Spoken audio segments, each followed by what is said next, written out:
All right, y'all, what's going on? Today we're gonna do something very simple. Actually, my client in the chair, I actually had to squeeze him in between two cuts the other day, so he's going to get his normal cut, but I'm gonna show you guys how to work through this in a pretty efficient manner. So he's getting a number one fade, taper the back, square sideburns, and a little trim off the top. So the first thing we did was we took that number one right to pretty much where we would take our number one if he was doing a bald fade.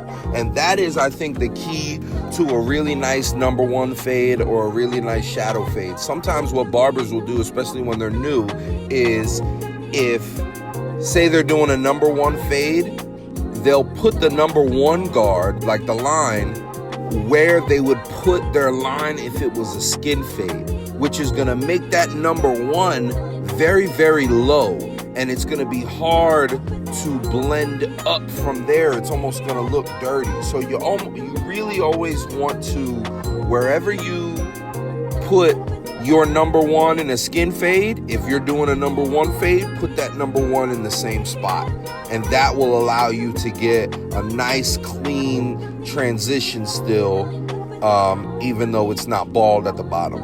So right here, we went from number one, we opened it up, then we went to our number two, and then I'm coming back down with my 1.5 right now, just to kind of bring some things together. So a cut like this really should not take a long time. I think this may have took me like 25 minutes in the shop, like not even, and I was like talking and joking around too. But a cut like this should not really take a long time, because there's not really that much of a transition. You're not going from bald to dark, you're going from like medium to dark. So you're really doing half the work.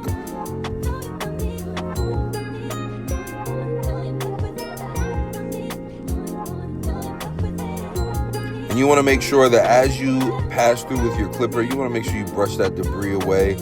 You guys always see me brushing my clients, like see right there, brushing the client's head, making sure that all the loose hair that was actually cut is gone, and I can just get right in and cut the hair that needs to be cut.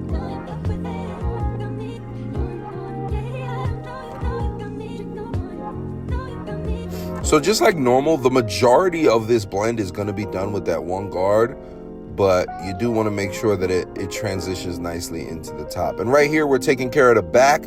So I started with my clipper closed, and I'm just opening notch by notch, pushing that line up until it's all the way blended. So if the bottom of the fade is a number one guard, then the highest guard I should be using on this taper is my zero guard to blend right into that number one. And you'll see right here, I just put on the zero guard, and right there, we make sure that it blends. Now I mean, some people may say like, oh, the taper's a little too high or whatever, but I don't like a really low taper. Like I most of the time, if I'm doing a back taper, it's gonna be pretty high, but that's just how I do it, because I like to see the back completely blown out. Oh man, that sounded crazy. Anyway, yeah, but I like to do like a little bit of a higher taper. And right here, we're using clipper over comb to clean up the hair that's hanging over the parietal ridge. That's why I wasn't really worried about it while I was fading, because the majority of it is going to get done with that clipper over comb. When you're trying to be efficient, you want to make sure that you're not like working on the same thing twice. Like if I would have spent, while I had my guards on, if I would have spent a ton of time trying to get the top, like where the parietal ridge is, to blend in and all of that stuff, I would have been using a 3 guard, a 4 guard. It would have taken me a lot more time, as opposed to clipper over comb and just creating whatever length you actually need for that situation. So right here, I'm just lining my client up. Like I said, he's getting square sideburns, so we're just gonna clean those up.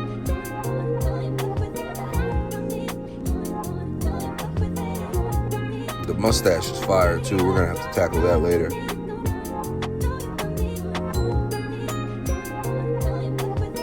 You want to be careful when you're going around the ear too, because the skin back there, like right here, is kind of soft. So you can, if your trimmers are too sharp or if you're pressing too hard, you can cut somebody. So just be careful.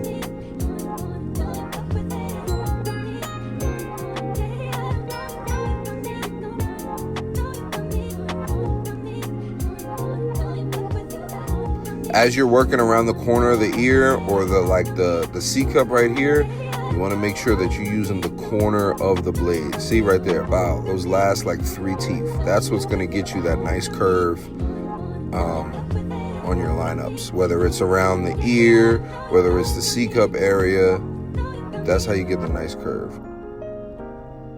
And here we're just taking out all that extra hair at the bottom of the taper.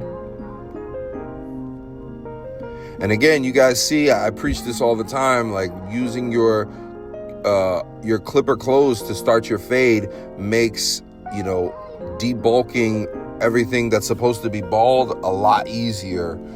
It just kind of blends right into that clipper close. So I would recommend doing that instead of stamping in the line, especially for newer barbers. Start with your clipper close. Like, it doesn't make you any less cool, I promise. And right here, we wet the hair. And because he's got sort of a comb over, we're just going to pull everything to the side.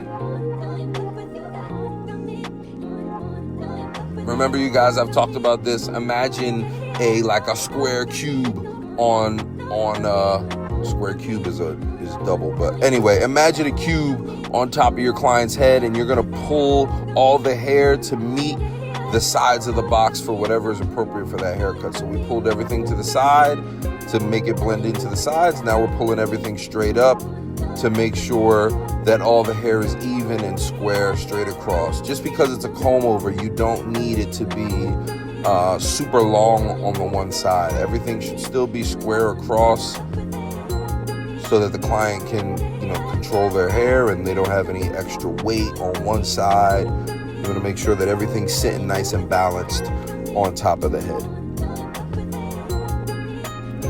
And right here, very quickly, we're just using the shaver to, take care of the parts of the haircut that, my trimmer can't get to. So like right here in the back, make sure that's bald right under the sideburn.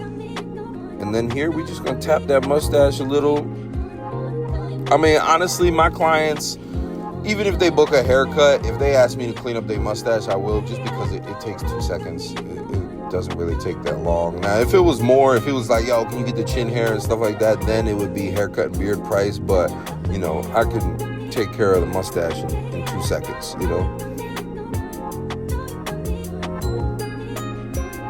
The mustache is fire, though. One of the barbers said my client looks like Freddie Mercury. If y'all don't know who Freddie Mercury is, I'm going to put a picture of him right here.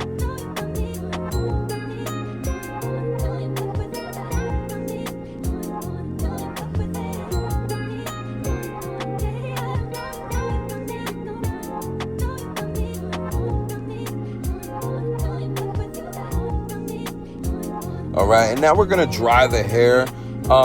You can use like a vent brush or a round brush or something to dry the hair, but most of the time, like in the shop, when I'm trying to, move efficiently through haircuts, I'll just use my fingers to dry the hair. 1, because it's a lot faster. 2, because if it gets too hot, my fingers will feel it before the client does. So that's important. You don't want to burn anybody. And then 3, because a lot of times clients aren't using a vent brush or a round brush to style their hair in the morning. If they do blow dry it, they're just going to use their fingers and blast it with hair and then try to get it into the style that they want. So I don't want to, I don't want to give them a style that they can't recreate on their own, Here's the finished product. I hope you guys liked the cut. If you did, please like and subscribe. And hopefully I will see you guys soon. Peace.